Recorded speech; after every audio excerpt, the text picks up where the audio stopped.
called Gospels or Peter, Thomas, Judas, even Mary. And most of these didn't surface until long after the apostles had died, and their content often contradicted well-established teaching. They weren't rejected because they were fringe. They were rejected because they were forgeries. And human nature hasn't changed, man. Today, people slap a celebrity name into a video title just to get clicks. Jordan Peterson destroys atheists. C.S. Lewis explains modern science, even if the person never said it. In the early church, the scroll was written by Paul. This vision came from Peter. But the early Christians were discerning. They didn't fall for spiritual clickbait. They tested everything, and that's how the canon was preserved. Let's talk about one of the most fascinating outside books. The Book of Enoch. It's not in the Protestant canon or the Orthodox canon, except for the Ethiopian Bible. But it was popular in ancient Judaism and influential in early Christianity. In Jude 14, we read, Enoch the seventh from Adam prophesied. He's not paraphrasing, he's quoting directly from one Enoch and calling it prophecy. That's significant. It doesn't automatically make Enoch full scripture in every tradition, but it does show that God spoke through texts outside universally accepted canon. Even Jesus' view of angels may reflect this broader understanding. In Matthew 22:30, Jesus says that in the resurrection, people neither marry nor are given in marriage, but are like the angels in heaven. That details angels not marrying isn't explicitly taught in the Hebrew Bible, but it's clearly described in 1 Enoch, where angels' sin involved leaving their heavenly place and marrying human women and suffering judgment for it. It's likely that Jesus, like many in his day, was familiar with the worldview from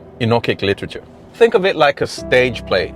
Not every actor stands center stage. Not every set piece is in the final act, but sometimes the spotlight swings to the side and reveals something important, just for a moment. That's what happens with books like Enoch, Sirach, Baruch, or the Didache. Even if your tradition doesn't canonize them, they've been part of the spiritual scaffolding of Christian thought. They're not distractions, they're not footnotes in the family story. And for many believers around the world, especially in Catholic, Orthodox, and Ethiopian traditions, they're sacred scripture. So we don't ignore them. We read them wisely, we test carefully, and we remain humble, keeping the main thing the main thing. Despite the differences in canon, the core gospel remains unchanged. Jesus Christ crucified and risen, the story of God redeeming the world, the call to live holy, love boldly, and walk humbly with God. Disagreements about Judith or 2 Esdras don't undo the truth of Romans 5 or John 3:16, but they do invite us into deeper study, deeper humility, and the richer view of how God has worked in history. So again, I emphasize, the Bible didn't fall from the sky, leather-bound and gold-edged. It was written across 1,500 years in 3 languages on 3 continents by kings, prophets, farmers, poets, and prisoners.